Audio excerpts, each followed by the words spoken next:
তুমি কি কখনো ভেবে দেখেছো কেন সমুদ্রের পানি লবণাক্ত? তুমি কি ভেবে দেখেছো কেন হ্রদ লবণাক্ত নাও হতে পারে? সমুদ্রকে লবণাক্ত করার কারণ কি এবং অন্যান্য জলাশয়ের রাসায়নিক গঠন কেন ভিন্ন? এই বিভিন্ন বিষয় নিয়ে আজকের এই ভিডিও। পৃথিবীর মহাসাগরগুলিতে প্রতি হাজারে প্রায় ৩৫ ভাগ লবণাক্ততা মোটামুটি স্থিতিশীল।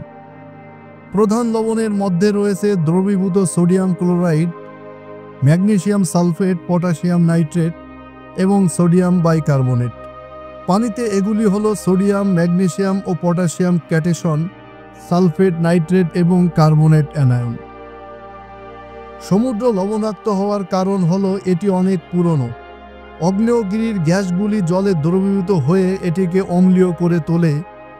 অ্যাসিডগুলি লাভা থেকে খনিজ পদার্থগুলিকে দ্রবীভূত করে আয়ন তৈরি করে।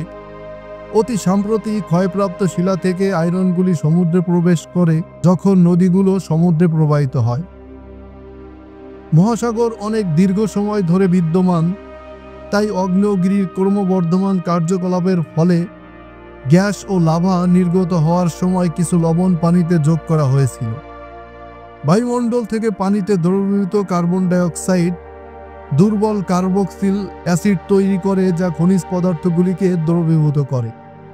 যখন এই খনিজ পদার্থগুলি দ্রবীভূত হয় তখন তারা আয়ন তৈরি করে, যা জলকে লবণাক্ত করে তোলে। সমুদ্রের লবণাক্ততা অথবা এর লবণাক্ততা প্রতি হাজারে প্রায় ৩৫ ভাগ মোটামুটি স্থিতিশীল।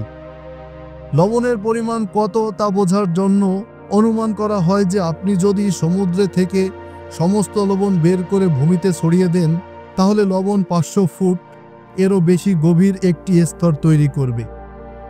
আপনি হয়তো ভাবতে পারেন যে সময়ের সাথে সাথে সমুদ্রে ক্রমশ লবণাক্ত হয়ে উঠবে, কিন্তু তা না হওয়ার একটি কারণ হলো সমুদ্রের অনেক আয়ন সমুদ্রের বসবাসকারী জীব দ্বারা শোষিত হয়। আরেকটি কারণ হতে পারে নতুন খনিজ পদার্থের গঠন।